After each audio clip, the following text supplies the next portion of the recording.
نحمدہ و نصلی علی رسولہ الکریم اما بعد۔ وظائف ٹیوب کے پیارے سامعین و ناظرین، السلام علیکم ورحمۃ اللہ وبرکاتہ۔ امید کرتا ہوں کہ آپ جہاں پر بھی ہوں گے اللہ کے فضل و کرم سے خیریت سے ہوں گے، اور دعا گو ہوں کہ اللہ تبارک و تعالی آپ کو ہمیشہ صحت و سلامتی کے ساتھ پیار و محبت والی، خوشیوں والی، اتفاق و اتحاد والی اور پاکیزہ لائف و زندگی عطا فرمائے، آمین۔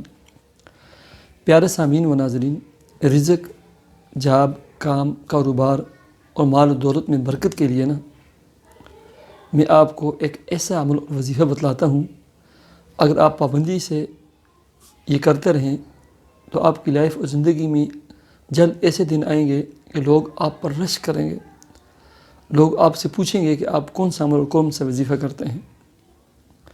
پیارے سامعین و ناظرین، حدیث کی کتابوں میں آتا ہے، حضرت نوح علیہ السلام کا جب آخری وقت آیا تو حضرت نوح علیہ السلام نے اپنے تمام بیٹوں کو، اپنی اولادوں کو جمع فرمایا اور جمع کر کے فرمایا، اے میرے بیٹو، میں تمہیں دو چیزوں کی وصیت کرتا ہوں، ان کو مضبوطی سے تھام لو، مضبوطی سے پکڑ لو۔ اگر ان کو آپ مضبوطی سے تھام لو گے، مضبوطی سے پکڑ لو گے، زندگی کی ہر مشکل سے، زندگی کے ہر امتحان میں آپ سرخرو ہوں گے، ہر مشکل سے آپ کو نجات ملے گی۔ پہلے نمبر پر لا الہ الا اللہ، کہ لا الہ الا اللہ جو کلمہ، اس کو زندگی بھر نہیں چھوڑنا۔ اور پھر فرمایا، اگر ساتوں آسمان اور زمینوں کو وما فیہا، اور جو کچھ اس میں ہے، ترازو کے ایک پلڑے میں رکھ دیا جائے اور دوسرے پلڑے میں لا الہ الا اللہ رکھ دیا جائے تو لا الہ الا اللہ والا پلڑا بھاری ہو جائے گا۔ یہ اتنا عظیم کلمہ ہے، اس کو نہیں چھوڑنا۔ پھر نوح علیہ السلام نے فرمایا، دوسری چیز میرے بیٹو، سبحان اللہ و بحمدہ، اور فرمایا فإنها صلاۃ کل شیء، کہ یہ ہر چیز کی نماز ہے، ہر چیز کی تسبیح ہے، ہر چیز کی دعا ہے۔